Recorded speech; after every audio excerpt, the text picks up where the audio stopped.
Very good morning. You're watching the breakfast news on Rajya Sabha television with me, Frank Pereira. Here are this morning's headlines. Two JNU students accused of sedition charges surrender before the police after High Court refuses interim protection. Court asked Delhi police to file a probe report on Kanhaiya Kumar's case. Short duration discussion in the Rajya Sabha on JNU Rao. BJP allies to take aggressive approach over matter as opposition closes ranks. Haryana limping back to normal after 10 days of Jat protests. State counts loss to property. Chief Minister says strict action will be taken against those responsible. China blames the Philippines for tension in the South China Sea. This after US claimed China has sent fighter jets to a disputed island.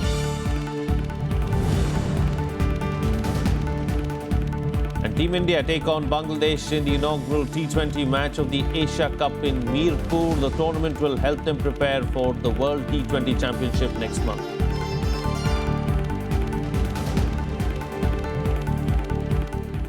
Well, hours after the High Court refused to grant them interim protection, two JNU students, Umar Khalid and Anirban Bhattacharya, surrendered before the Delhi police late last night. The two were wanted in connection with raising anti-national slogans on the campus and are likely to be produced before the magistrate today. Meanwhile, the court is also likely to hear JNUSU President Kanhaiya Kumar's bail plea today. Here's more. More action in the JNU campus on Tuesday night. Two of the JNU students accused of sedition, Umar Khalid and Anirban Bhattacharya, surrendered before the Delhi police.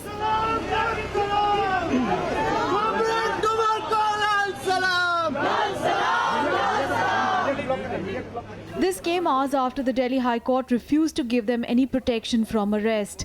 The two had contended that there was a threat to their life and had asked for permission to surrender before the High Court in a safe passage from the JNU campus to the court premises. The two are likely to be produced before a magistrate today. They have been accused of organizing an event on 9th of February to mark the anniversary of the hanging of terrorist Afzal Guru, during which anti-India slogans were raised. Three other students wanted by the police, Anant Prakash Narayan, Ashutosh Kumar and Ram Naga, said they would not surrender. Admin block से group 4 की Sumo गाड़ी में जिसपे pick की yellow colour के level लगे हुए थे, उसमें उमर खालिद को और अरविंद को लेके वो आए हैं. अभी मेरे ख्याल से भी थाने के अंदर ही हैं. Earlier, the court had also agreed to urgently hear plea which sought direction to JNU to allow Delhi police to enter its premises to arrest the 5 students. The JNU Vice-Chancellor had refused to give permission to Delhi police to enter the university campus on Monday. इसमें कोई शक नहीं है कि वहाँ पर बहुत ही संगीन जुर्म हुआ था, क्योंकि सेडिशियस स्पीचेस और सेडिशियस नारे लगाए गए थे. Meanwhile, Delhi High Court has also directed police to file a status report of its investigation in the sedition case of JNUSU President Kanhaiya Kumar. The court's direction came while hearing Kanhaiya's bail plea, which was opposed by the Delhi police. His petition will be heard today. There are enough, there are enough evidence, we have enough documents, we have enough material against this accused, and rather the whole lot, to proceed against them under the charges of sedition. 28-year-old Kanhaiya Kumar was arrested earlier this month on sedition charges. In his petition, Kanhaiya has contended that he was falsely implicated in the case as he had not raised any anti-national slogan. Bureau Report, Rajya Sabha TV. Meanwhile, there will be a short duration discussion on the JNU Rao in the Rajya Sabha today. This will be the first time that the government and the opposition will come face to face over the issue in Parliament. At a meeting of the Business Advisory Committee, it was decided to take up the issue today after demands from members of both the ruling party and the opposition. BJP MP Bhupender Yadav has given a notice for discussion on the JNU Rao as well as on the deposition of David Headley, in which he had said that Ishrat Jahan was a terrorist. Another BJP MP, Vijay Goyal, has given a notice as the ruling party seeks to raise the nationalist pitch during the debate. BJP is likely to take an aggressive stand on the JNU Rao, projecting the issue as a fight between patriots and anti-nationals. Opposition Congress is linking the JNU controversy to the larger issue of freedom of expression and ideas. making it clear that the opposition will not allow passage of any key bill in the first half of the session. Leader of the opposition in the Rajya Sabha, Ghulam Nabi Azad, and leader of the Congress in the Lok Sabha, Mukherjee, said opposition will on merit allow the passage of only those bills on which there is general consensus. However, the government has listed 4 bills today for consideration and passage. The BJP and its allies have decided to aggressively counter the Congress and the left in Parliament over the JNU Rao and the Hyderabad University controversy. The decision has set the stage for a confrontation between the two sides. BJP chief Amit Shah took the lead in briefing members of the parliamentary party executive and those of the NDA about the details of the JNU case, backing the party stand. The briefing included how the NDA members should rake up incidents, including the alleged assault in JNU on army officials following the Kargil war, to buttress their arguments. PTI quotes sources as saying that Amit Shah gave a sequence of events on the campus and how the accused students tried to present themselves as innocents by shooting another video on a different day. Finance Minister Arun Jaitley is reported to have defended cases of sedition and noted that a Supreme Court judgment had said that slogans calling for disintegration of India amounted to such a charge. He made these remarks in the meeting of BJP Parliamentary Party Executive, which was held before the NDA meet. Prime Minister Narendra Modi also attended the meeting and told the leaders of his party and allies about the government's clear stand on the issues, resulting in it agreeing to debate them in the houses as demanded by the opposition. Sources also said that the NDA speakers will highlight the previous instances of the Congress acting against students on the campus and how they have come together now to corner the Modi government. In other news now, a judicial commission set up by the Union HRD Ministry to probe the alleged suicide of Dalit research scholar Rohit Vemula in the University of Hyderabad began hearing on Tuesday amid a boycott call given by the Joint Action Committee for Social Justice. The one-member Justice Ashok Kumar Rupanwal panel began its proceedings at the Center for Distance and Virtual Learning in Hyderabad. The JAC for Social Justice said that they are boycotting the hearing because they were not consulted before and that the panel did not pay heed to its request to reschedule their visit as the dates were clashing with the students' protests in Delhi. The HRD Ministry had issued a notification on February 2nd appointing Rupanwal, a retired judge of the Allahabad High Court, as a one-man judicial commission to look into the suicide by 26-year-old Vemula. As per the mandate, the commission would inquire into the facts and circumstances leading to the death of Vemula and his responsibility for lapses. Meanwhile, protests were held in Delhi yesterday by JNU students, AAP Students Wing and the NSUI demanding justice for Rohit. Rohit था वो आज की और कल की बात कर रहा था, भारत के भविष्य की बात कर रहा था और आरएसएस के लोगों ने उसे कहा नहीं, हम भविष्य की बात नहीं करना चाहते हैं, हम भविष्य की बात नहीं सुनना चाहते हैं, हम बीते हुए समय की बात करेंगे और अगर तुमने भविष्य की बात की तो हम तुम्हें कुचल के मार देंगे।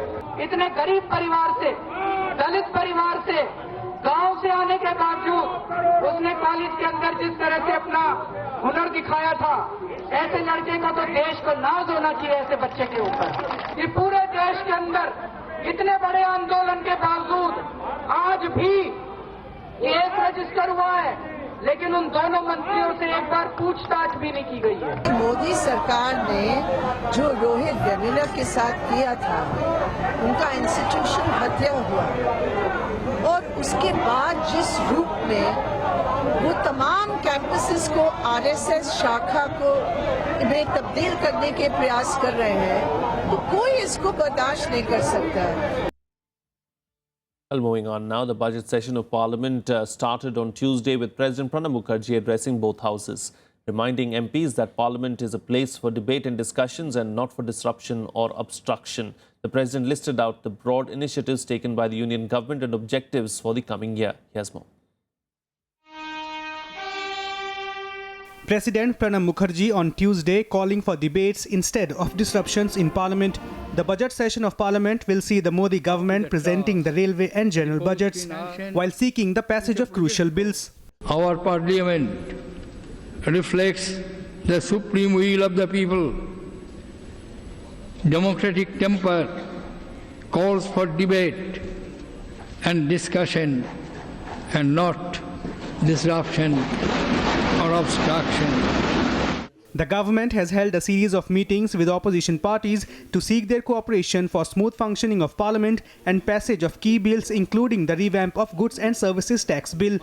The last two sessions have been unproductive after opposition parties led by the Congress disrupted parliamentary proceedings on several issues.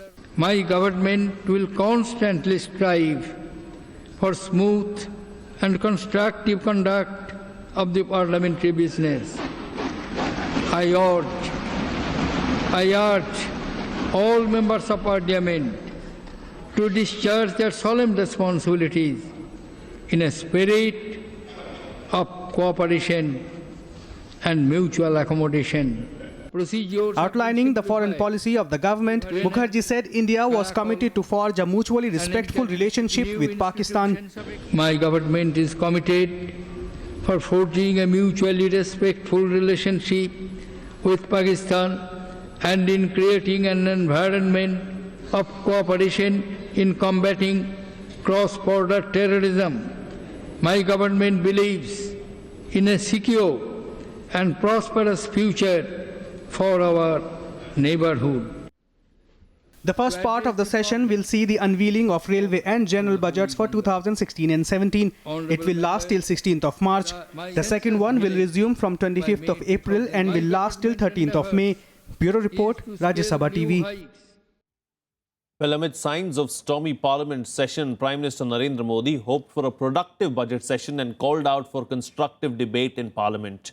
In his customary brief remarks to the media on the first day of a Parliament session, Modi said friends from opposition parties had shown positive attitude during various interactions and highlighted how his government had risen above formalities to reach out to the opposition parties. The Prime Minister also said that the opposition should severely criticize the government and highlight its shortcomings, asserting that it will strengthen democracy. The government on Monday said it was ready to discuss the JNU Rao and the Rohit Vemula suicide besides other issues in Parliament, but urged the opposition to adopt a positive approach.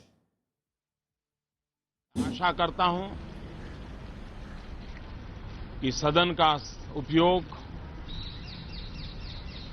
गहन विचार विमर्श के लिए होना चाहिए। सरकार की भी भरपूर आलोचना होनी चाहिए। सरकार की कमियां भी उजागर होनी चाहिए और वही एक मार्ग है लोकतंत्र को मजबूत बनाने का, जन सामान्य की आशा आकांक्षाओं को परिपूर्ण करने का। आज भारत की वैश्विक अर्थव्यवस्था में जो स्थिति बनी है, उसके कारण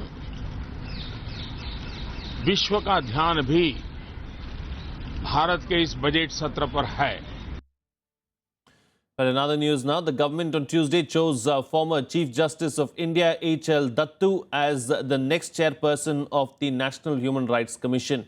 It was first reported that the NDA government was likely to offer the post to Dattu, who retired as the CJI in December of 2015. The post has been lying vacant since May 2015 after Justice K.G. Balakrishnan completed his nearly 5-year-long tenure. A panel headed by Prime Minister Modi selected Dattu for the post. The meeting was also attended by Lok Sabha Speaker Sumitra Mahajan, Home Minister Rajnath Singh, Congress leader Ghulam Nabi Azad and Deputy Chairman of the Rajya Sabha P.J. Kurian. The committee's recommendation of Dattu for the post has been sent to the President Pranab Mukherjee for his approval. On appointment, Justice Dattu will have a tenure of 5 years at the post. Well, boosting public expenditure is one of the toughest challenges facing Finance Minister Arun Jaitley this year. Last year, he provided 2.4 lakh crore rupees for capital expenditure, but the defence sector took away nearly 38%. Here's more.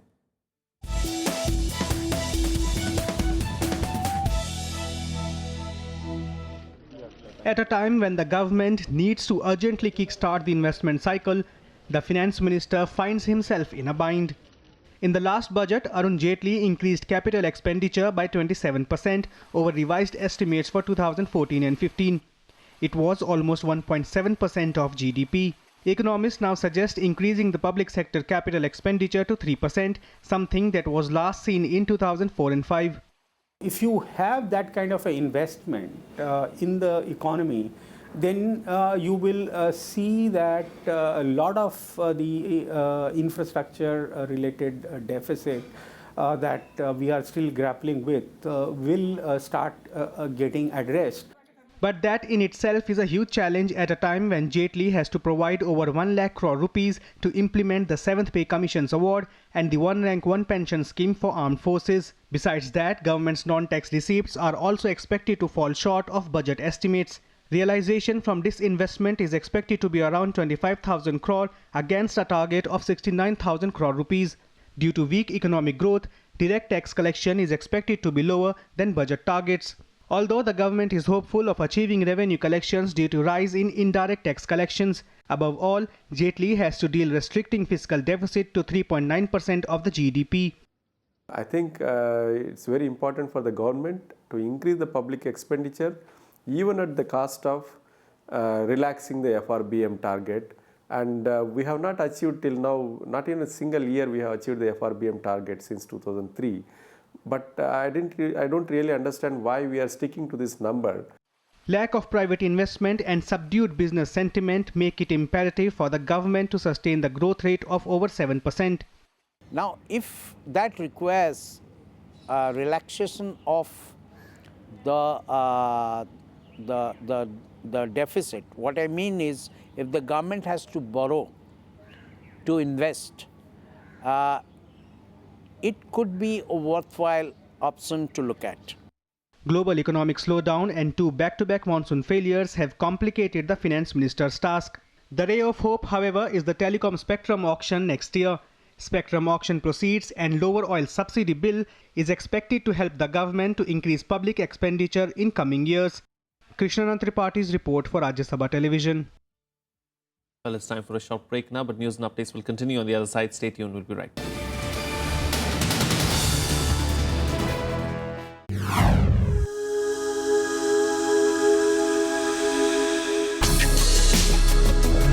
Tales that inspire. Stories of social change. A salute to diversity. Promoting public discourse. Events that motivate.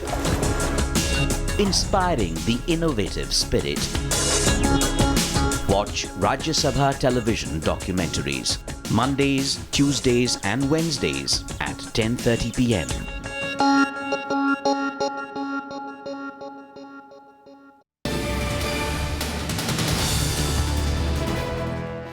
Welcome back. You're watching Rajya Sabha Television. Well, the Jatster was called off after 10 days. Road and rail blockades were lifted, but curfew remains in a few worst affected districts like Rohtak and Jhajjar.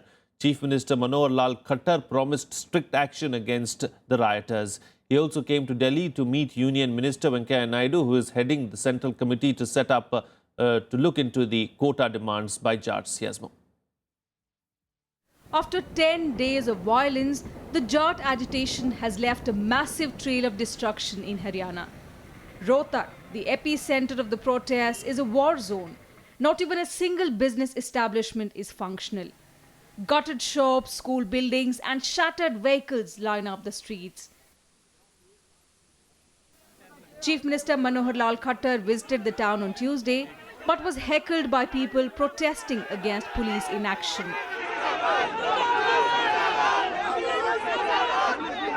The Chief Minister assured adequate compensation to those whose properties were damaged.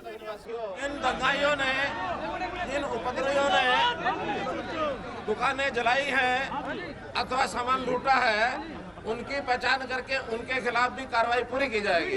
आपको सरकार की ओर से आश्वासन देता हूं कि जिस किसी का जितना भी नुकसान हुआ है, उसकी पूरी भरपाई की जाएगी, उसमें कहीं कोताही नहीं बरती जाएगी। Stranded commuters had a slight respite after Jat protesters lifted blockade on highways. Railway tracks were also cleared and state bus services resumed after nearly 10 days. However, curfew remained in force in few districts, including Hisar, Rohtak and Bhiwani. The situation was also tense in Sonipat. The army continues to patrol the worst affected areas. Meanwhile, the Punjab and Haryana High Court has asked the Qatar government to file a status report on the Jat agitation by next Monday. 19 people were killed in the agitation, while the loss of property is estimated to run into nearly 35,000 crore rupees. Bureau Report, Rajya Sabha TV. Moving on to some international news now. US on Tuesday said China has sent fighter jets to a disputed island in the South China Sea. Recent satellite images also indicate China might be installing a high-frequency radar system in the Spratly Islands. Chinese Foreign Minister Wang Yi is in the US on a 3-day visit to discuss the rising tensions in the South China Sea. He blamed the Philippines for tensions regarding the disputed islands. Here's more. China continues to maintain its combative tone over alleged military development in the much-disputed islands of the South China Sea. Chinese Foreign Minister Wang Yi is in the US on a 3-day visit. US said China has sent fighter jets to a disputed island. Early on Monday, a US think tank said China may be installing a high-frequency radar system on the Quarteron Reef in Spratly Islands. Recent satellite images of South China Sea have fortified their beliefs, a strategic move by China to control the islands. 我希望媒体朋友们不仅仅看到雷达，恐怕更要看到每天出没在南海的这些先进的武器装备。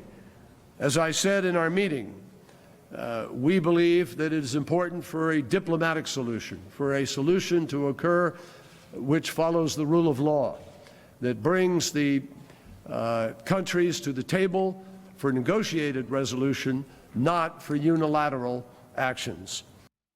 China blamed Philippines for instigating tensions in the South China Sea. Wang Yi said Philippines has violated the stipulation of Article 4 of the Declaration on the Conduct of Parties in the South China Sea and has given up on the dialogue and negotiations with the direct concerned parties of China. Meanwhile, the US Admiral Harry Harris said Chinese deployment of missiles and radars and its building of runways on reefs have been changing the operational landscape. 中方一直不折不扣地来履行着这个 DOC。现在恰恰是有一个国家，我不妨把它的名字说出来，菲律宾，它违反了 DOC 第4。 China claims most of the South China Sea, through which nearly $7 trillion in global trade passes every year. Vietnam, Malaysia, Brunei, the Philippines and Taiwan have rival claims. Bureau Report, Rajya Sabha TV. Meanwhile, Nepal's Prime Minister KP Sharma Oli and his 77-member delegation will wrap up their 6-day India visit today from Mumbai. The visit came after ties between the two countries were strained due to the Madheshi agitation. Here's a look back at his 6-day-long India tour. In his first overseas trip after assuming office in October last year, Nepal Prime Minister KP Sharma Oli, accompanied by a 77-member delegation, arrived in New Delhi last Friday, with a major focus on mending bilateral relations hit by issues relating to the Nepal's new constitution. We are always open, ready to amend the constitution. Ties between the two countries had soured in the wake of agitation by the Madheshi community opposing Nepal's new constitution, which they said failed to address their concerns over representation and homeland. However, for the first time in past 5 months, Nepal Oil Corporation will receive regular supplies of diesel, gasoline, kerosene, aviation fuel and cooking gas from India. And we are thinking to have discussion with business communities of India and want to assure them that the favorable and conducive atmosphere for investment and for business in Nepal. A total of 9 agreements were signed between India and Nepal after bilateral talks between Prime Minister Narendra Modi and his counterpart KP Sharma Oli. These agreements relate to laying power lines between Muzaffarpur and Nepal, ensuring road connectivity and cooperation on connectivity between Visakhapatnam port and Nepal.